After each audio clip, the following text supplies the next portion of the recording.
Yes, I decided tonight to make an address to the YouTube nation, all of you folks out there in the YouTube, Americans, and well, I guess we're getting global.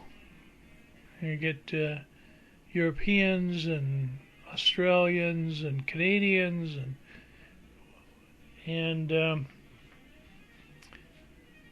well, I'm talking about the United States in this address, and let me tell you, I'm sitting. I'm in a dying, economically distressed Rust Belt city, which used to be in its heyday used to be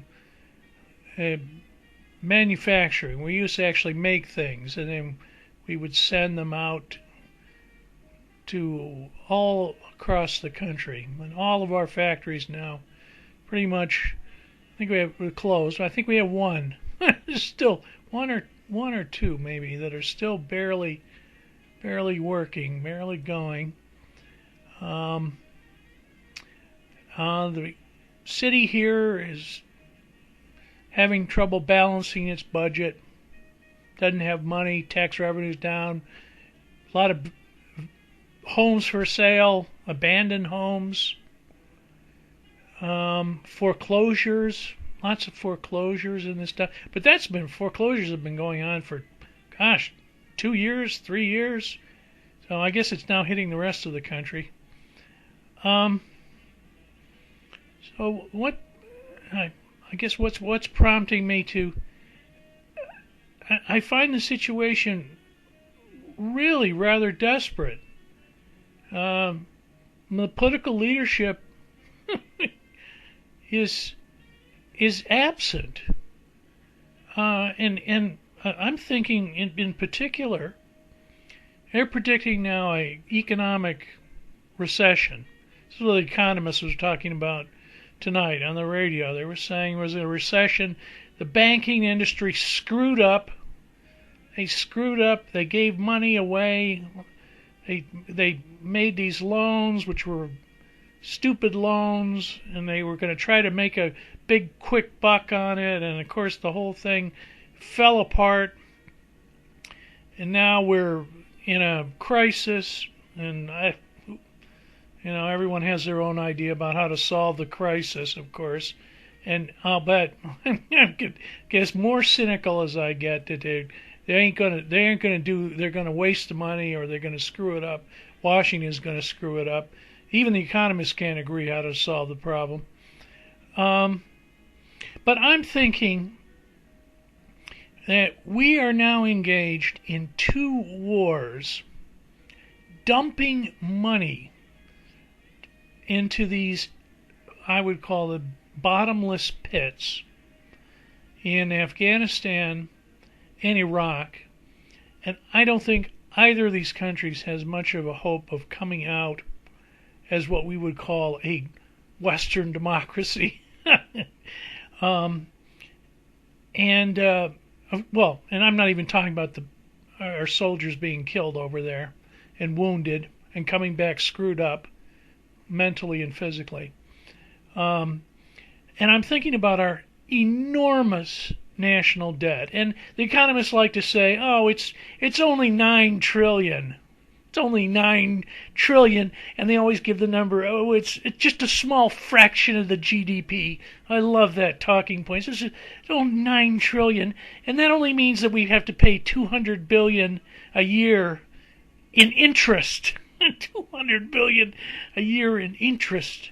And the economists like to comfort us by saying that's not very much.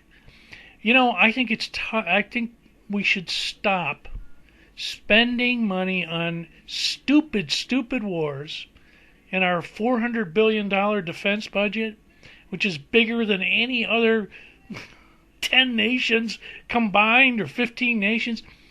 We're no longer, we can't spend like a drunken sailor. and we can't attack Iran.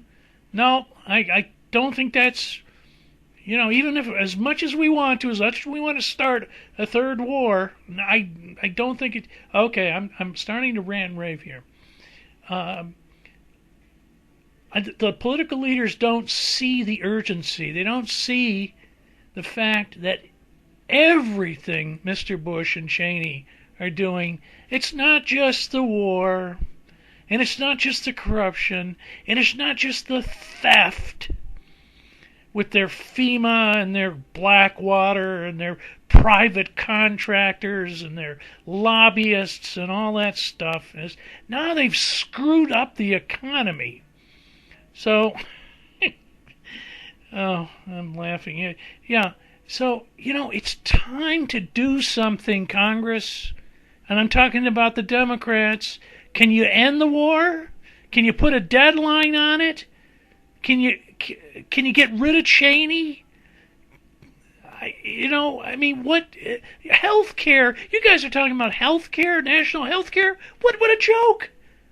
Can't balance we're $9 trillion in debt right now, and you guys are talking about giving it's almost pie in the sky, and people are getting kicked out of their homes. They're losing their jobs. They don't, and we're the Democrats are thinking that we're going to start a whole new social program while we have two wars abroad. They're in La La Land. La La Land. First, start bringing the troops home. Can we start doing that, Congress? I'm talking about you, Nancy Pelosi, and John Conyers. God, can you do something between now and the election? Something. I don't know. Charge Bush with a crime. I don't know. Well, here I'm grasping. Okay.